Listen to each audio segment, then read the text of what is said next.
भाग्य का लिखा कहीं नहीं जाएगा,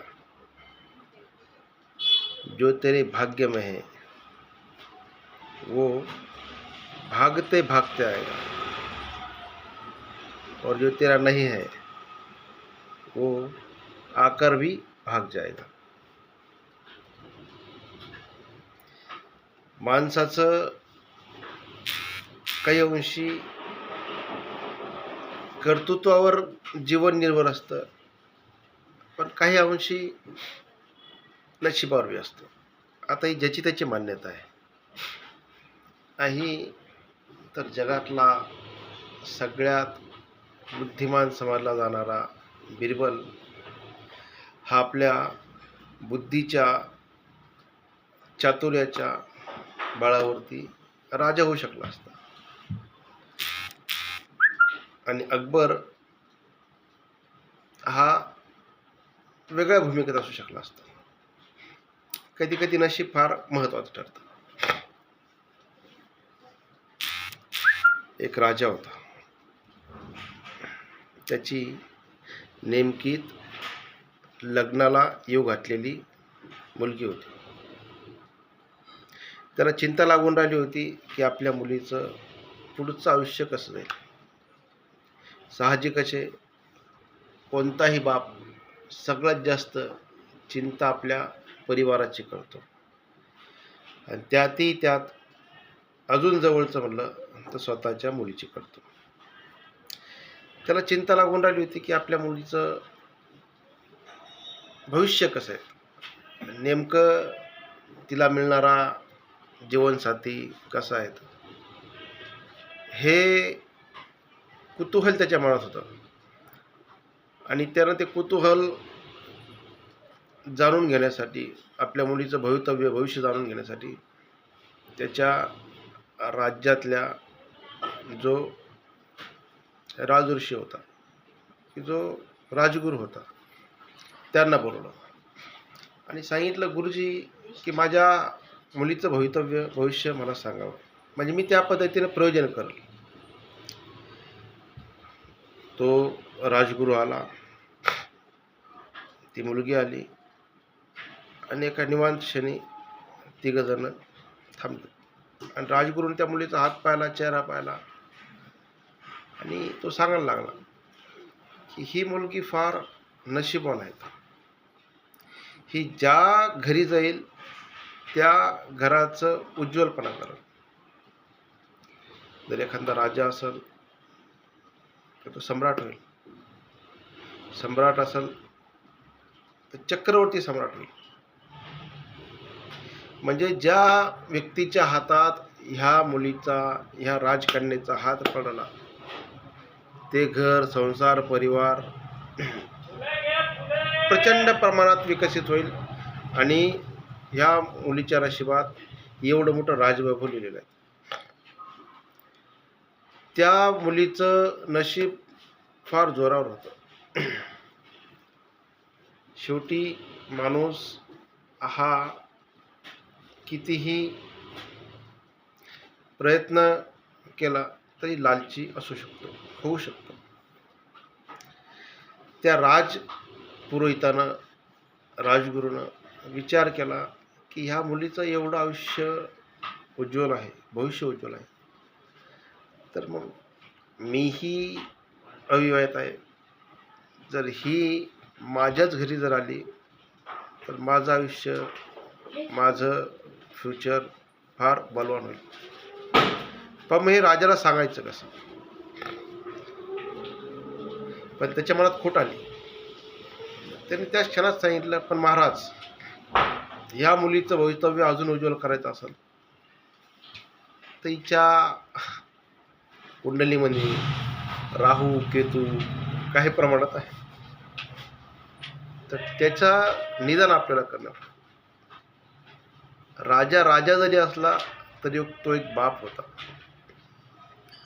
त्याच्या मनात ह्या गुरुच्या अगोदरचे वाक्य पूर्ण विस्मरणात गेले नाही तरी तर राहू केतू आला, आणि तो म्हणायला लागला का की गुरुजी लवकरात लवकर सांगा की मी याच्यावर काय उपाय करू शकतो. गुरुजीच्या मनात खोट आली होती. तो सांगायला लागला की हिची पूजा करावं लागेल आणि दुसरी गोष्ट, हिला एका बंद पेटीमध्ये पॅक करून एका नदीत प्रवाहित करून ज्या ठिकाणी ही पेटी थांबल, ज्या व्यक्तीसमोर थांबल, त्या व्यक्तीला ही जी पेटी सापडली तिच्यासोबत याचा विवाह केला तर आणि तरच हिचं उज्ज्वल भविष्य चांगलं होऊ शकतं. राजाला चिंता लागून राहिली, स्वतःची मुलगी पेटीत कशी टाकायची. पण राजा होता, त्याही अगोदर तो एक बाप होता. त्यानं त्या गुरुचं ऐकलं. ते प्रयोजनाप्रमाणे सगळं झालं आणि त्या मुलीला एका नदीमध्ये प्रवाहित केलं. गुरुच्या मनात, त्या गुरुजीच्या मनात स्वतःचा स्वार्थ आला होता, लालच निर्माण झाला होता. ती प्रयोजन होऊन तो आपल्या घरी आला आणि त्याने आपल्या शिष्याला सांगितलं की एक राजा कोणत्याही प्रकारची पेटी जर नाही तिथून आली तर तिला न उघडता जशी आहे तशी माझ्या समोर आणून उभी करायची, ठेवायची. आणि मी कितीही ओरडलो, काहीही केलं तरी घरात आणून ठेवल्यानंतर दरवाजा उघडायचा नाही. शेवटी गुरु आज्ञा. मुलांनी, त्या शिष्यांनी हो म्हणालेत. राजानं स्वतःची मुलगी ती राजकन्या पेटीत टाकली आणि प्रवाहित केली. जे तुमच्या नशिबात आहे ते तुम्हाला मिळणारच. ते कुठेही जरी गेलं आणि तुम्ही कुठेही जरी गेले तर ते तुमच्या नशिबात येणार. पेटी वाहत वाहत आली.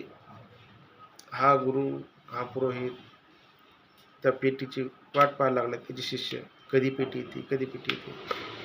त्या क्षणाला त्या जंगलामध्ये एक राजकुमार शिकार करून त्या नदीमध्ये तोंड धुवायला लागला होता.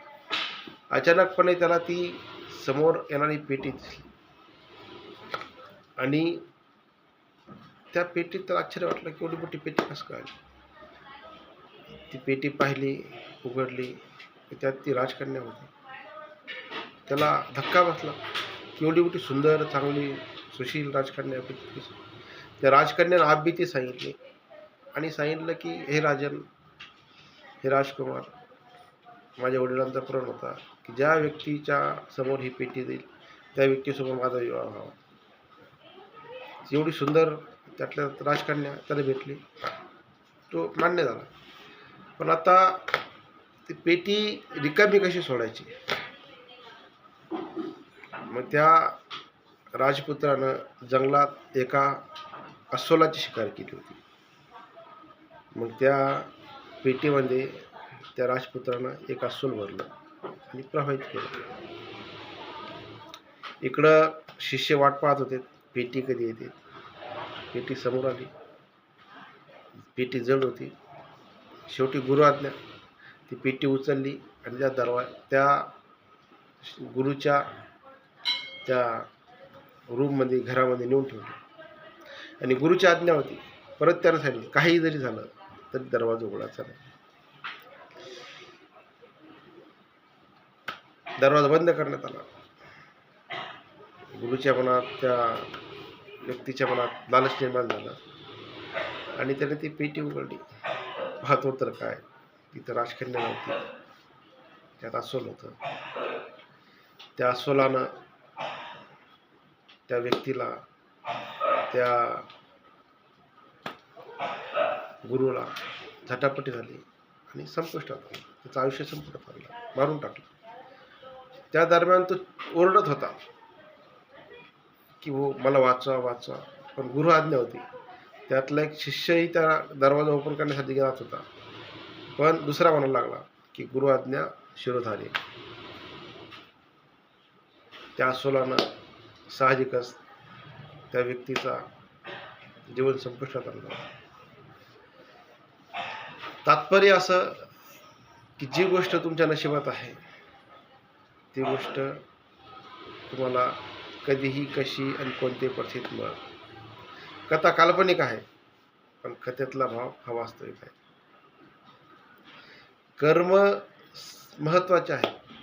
नशीब म्हणजे आपलं आयुष्य नशिबावर डिपेंड नाही. पण काही अंशी या कथेप्रमाणे माणसाचं नशीबही कधी कधी फळफळलं तरी त्याला आपल्या जीवनाच्या उत्थानासाठी जास्त मेहनत करावी लागत नाही. तर मित्रांनो, फक्त नशिबावर अवलंबून राहणं हे अपेक्षित नाही, पण हे तेवढं सत्य आहे की जे तुमच्या नशिबात आहे ते तुम्हाला नक्कीच मिळणार. पण त्याला 99% आपल्या कर्माची, कर्तव्याची आणि प्रामाणिकपणे कष्टाची जोड आहे. धन्यवाद.